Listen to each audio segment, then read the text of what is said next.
Olá a todos, sejam bem-vindos para mais uma aula sobre ciclo celular. Meu nome é Marcos e nessa aula a gente vai estudar detalhadamente o que acontece nas 4 etapas da meiose, que é a prófase, metáfase, anáfase e telófase. Na aula anterior, eu descrevi para vocês a meiose de uma maneira geral. Vimos que a meiose é um tipo de divisão celular, onde vai haver variabilidade genética e também duas divisões celulares consecutivas, que são chamadas de meiose 1 ou meiose reducional, que já reduz lá o número de cromossomos, e meiose 2 ou meiose equacional, que faz com que os cromossomos que ainda continuavam duplicados na meiose 1, agora se tornem cromossomos simples, graças à separação das cromátides irmãs.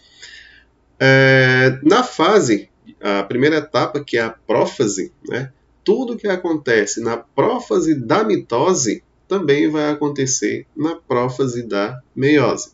Aqui vamos ter que vai haver o início da condensação da cromatina, para se individualizar e formar cromossomos, desorganização da carioteca para permitir que as fibras do fuso se liguem aos centrômeros e tracionem esses até os polos da célula, desaparecimento do nucleolo, porque a cromatina vai se tornar cromossomo e DNA cromossômico é DNA inativo. Início da formação das fibras do fuso e do áster, migração dos centríolos para os polos opostos da célula e a entrada de água na célula para que o citoplasma se torne mais fluido, mais viscoso, permitindo o deslocamento dos cromossomos e também dos centríolos por toda a célula. Mas quer dizer que a prófase da meiose ela é idêntica à prófase da mitose? Não, eu nunca disse isso aí. Eu só falei para vocês que tudo que acontecia na prófase da mitose também acontecia na prófase da meiose.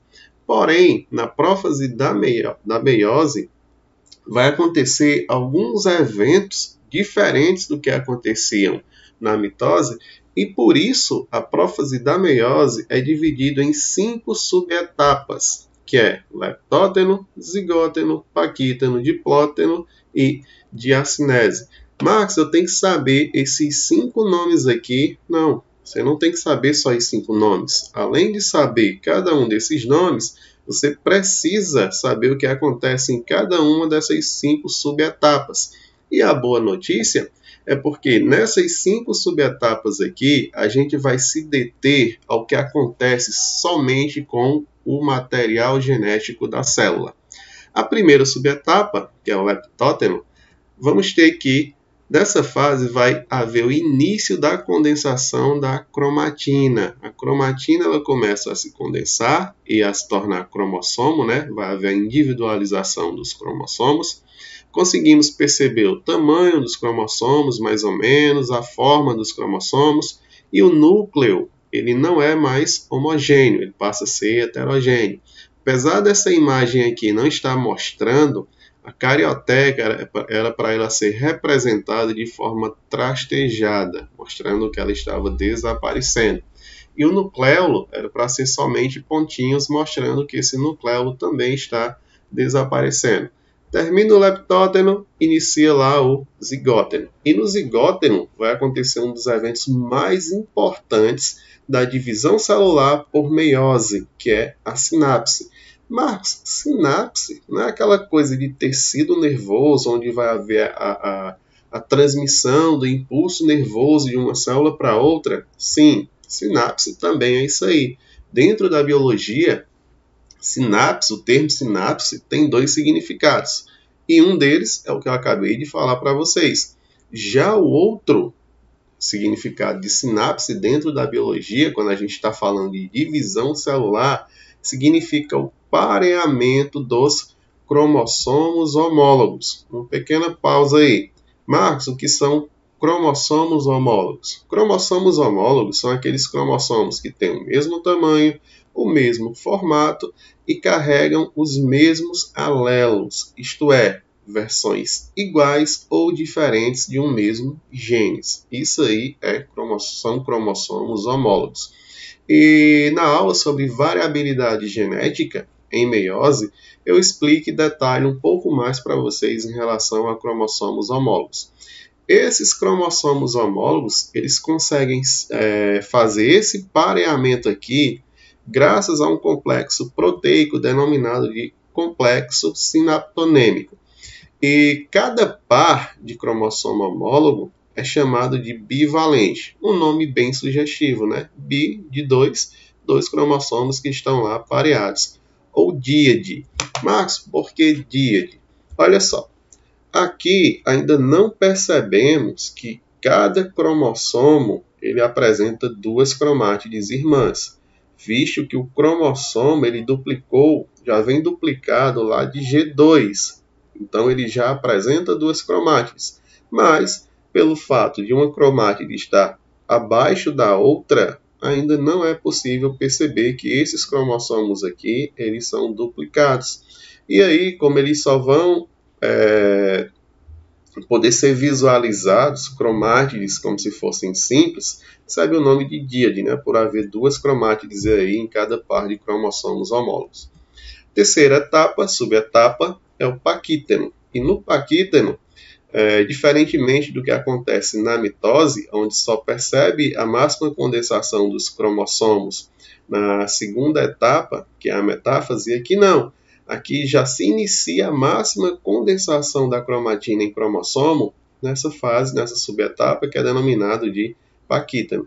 E já percebemos que os cromossomos agora, eles são duplos, eles apresentam duas cromátides irmãs. Essa imagem, mais uma vez, carioteca era para ser trachejada e nucleolo somente vários pontinhos, mostrando que ambos estão desaparecendo. O par de cromossomos homólogos continua a ser chamado de bivalente, mas muda de díade para tétrade. Marcos, por que tétrade? Porque agora, como já percebemos que cada par de cromossomos homólogos apresentam cromátides irmãs, se somarmos, vai dar lá 4 cromátides irmãs, por isso do nome tétrade. Nessa fase, denominada de paquíteno, acontece também um evento muito importante que é responsável pela variabilidade genética na meiose, que é o crossing over. Crossing over é a troca de material genético entre os cromossomos homólogos. Na aula sobre variabilidade genética em meiose, eu explico detalhadamente como vai acontecer esse crossing over. Nessa aula, precisamos saber que o crossing over ele vai se iniciar no paquíteno. Marcos, como é que eu sei que está iniciando aí no paquíteno? Pelo que a gente vai ver na próxima subetapa, porque a próxima subetapa, que é o diplóteno, ele já inicia com a formação dos quiasmas, né? Nota-se o crossing over através dos quiasmas. Marcos, e o que são quiasmas? São pontos de contatos estabelecidos entre os cromossomos homólogos. Percebam que esse cromossomo está sobre esse outro cromossomo, estabeleceu um ponto de contato e esse ponto recebe o nome de quiasma. Existe uma diferença entre crossing over e quiasma, não é a mesma coisa. Crossing over é todo o processo. Crossing over é todo o processo que envolve lá a troca de material genético entre os cromossomos homólogos. Já o quiasma é apenas um nome que se dá a esse ponto de contato entre os cromossomos que são homólogos. E a quinta e última subetapa é a diacinese. A diacinese, nela vai ocorrer a terminalização dos quiasmas. Os quiasmas, os pontos de contatos que estavam aqui mais ou menos no meio de cada cromátide, vai se deslizar e agora vai ficar na extremidade das cromátides. Por isso o nome de terminalização. Percebam que o crossing over ele envolve 3 subetapas da prófase 1, que é paquíteno, o diplóteno e a diacinese. No paquíteno, inicia o crossing over, No diplóteno, a formação do quiasma e na diacinese, a terminalização dos quiasmas. Após a prófase 1, temos lá que vamos ter a metáfase. Só que antes da metáfase, tem lá a prometáfase. E o que é mesmo, Marcos, prometáfase? Prometáfase é aquele intervalo entre o final da prófase, quando vai acontecer o desaparecimento da carioteca, e a metáfase, antes dos cromossomos eles ficarem na placa equatorial da célula. Essa imagem aqui eu mostro para vocês 3 desenhos, e esse primeiro, eu sei que aqui é prófase porque a carioteca ainda não desapareceu por completo. Esse outro desenho, eu sei que é metáfase, porque os cromossomos homólogos já se encontram na placa equatorial da célula. E aqui, eu sei que é prometáfase. Por que, Marcos? Porque não tem mais carioteca. E por que é que não é mais metáfase? Por que é que não é metáfase de valendo mesmo? Porque os cromossomos homólogos, eles não se encontram pareados na placa equatorial da célula. Ainda na prometáfase, acontece um outro evento muito importante, que é a ligação das fibras do fuso ao centrômero do cromossomo através de um complexo proteico denominado de cinetócoro. A partir de agora, eu vou falar para vocês o que acontece na meiose e o que acontecia na mitose para a gente fazer uma comparação entre esses dois processos de divisão celular. Como na mitose os cromossomos vão ficar um abaixo do outro, as fibras do fuso vão se ligar de ambos os lados do cromossomo do centrômero através da proteína cinetócoro, que é como se fosse lá uma espécie de plug. Já na meiose, como os cromossomos eles vão ficar pareados, as fibras do fuso vão se ligar somente de um lado do centrômero de cada cromossomo homólogo. A segunda etapa da meiose é a metáfase. E aqui os cromossomos eles atingem a máxima condensação e se encontram na placa equatorial. Tanto na mitose quanto na meiose acontece essa máxima condensação. Percebam vocês que na mitose todos os cromossomos vão estar um abaixo do outro e as fibras do fuso vão estar ligadas de ambos os lados do centrômero do cromossomo.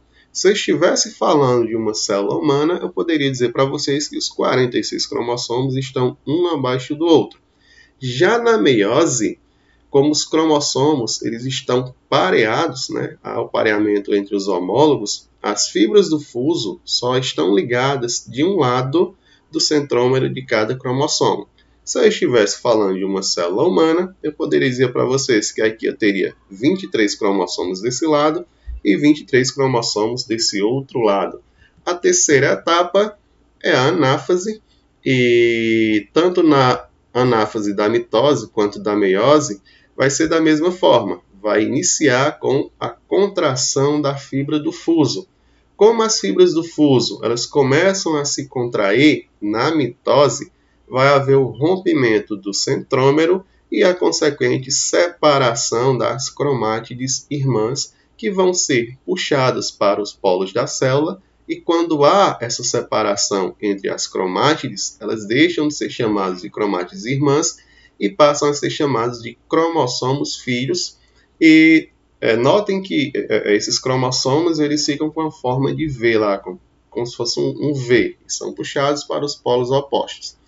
Já na meiose, quando houver a contração das fibras do fuso, vai haver uma ruptura dos quiasmas, que estão ligados aos cromossomos que realizaram lá o crossing over. Lembrando que nem todos os cromossomos realizam crossing over, então nem todos os cromossomos estão ligados por esse quiasma, ok? E há a migração dos cromossomos para os polos opostos.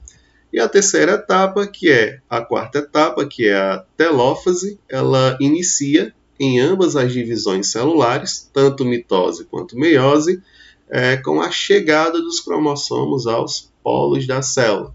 E na mitose vai acontecer uma reversão da prófase. Tudo que aconteceu na prófase, aqui vai acontecer de maneira contrária. O reaparecimento da carioteca e dos nucleolos, o desaparecimento das fibras do fuso e a descondensação aqui dos cromossomos se tornando cromatina. Essa célula de mitose ela iniciou com o número diploide de cromossomos igual a 4. Está terminando com o mesmo número de cromossomos.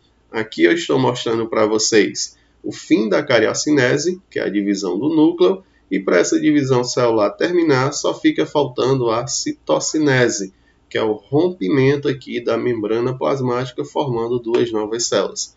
Já na meiose, também vai haver o reaparecimento da carioteca, apesar da imagem não estar mostrando o reaparecimento dos nucleolos, o desaparecimento das fibras do fuso e a descondensação dos cromossomos. Essa célula aqui, ela iniciou esse processo com o número diploide de cromossomos igual a 4. Percebam que, como é a meiose reducional, está terminando somente com 2 cromossomos. Porém, esses 2 cromossomos eles ainda são duplos. É preciso iniciar ou ter a meiose 2, que é para haver a separação dessas cromátides aqui, para que os cromossomos eles voltem a ser simples, como era no início, antes do início do processo de divisão celular. Não coloquei aqui para vocês, mas era para ter o nome intercinese. Intercinese é um intervalo entre as duas divisões celulares consecutivas, né? Entre a meiose 1 e a meiose 2. Márcio, o que é que acontece nesse período chamado de intercinese? É apenas um intervalo, onde a célula ela vai produzir algumas proteínas para que ela volte a realizar a meiose 2 e ela vai também recarregar lá suas energias para que ela possa realizar tranquilamente a meiose 2. E a meiose 2, que é a meiose equacional, vamos ter lá a prófase 2, a prometáfase 2, a metáfase 2, a anáfase 2 e a telófase 2. Marcos, tu não vai explicar para a gente a meiose 2? Vou não. Sabe por quê? Porque por 2 vezes eu expliquei para vocês como acontece a meiose 2. Na aula sobre mitose e nessa aula, quando eu relembrei o que acontecia na mitose. Porque a meiose 2 ela é idêntica à mitose, com uma única diferença. Como a meiose 2 ela acontece logo após a redução do número de cromossomos, a meiose 2 ela só vai ter metade do número de cromossomos da célula inicial. Essa é a única diferença entre a mitose e a meiose 2, porque a meiose 2 ela acontece com metade do número de cromossomos. Eu posso dizer que para vocês que a mitose ela vai acontecer com o número diploide de cromossomos em cada célula. Já a meiose 2 ela acontece com o número haploide de cromossomos em cada célula filha que foi formada após a meiose 1. E assim a gente termina a nossa aula explicando para vocês as etapas da meiose. Um abraço a todos e até a próxima aula.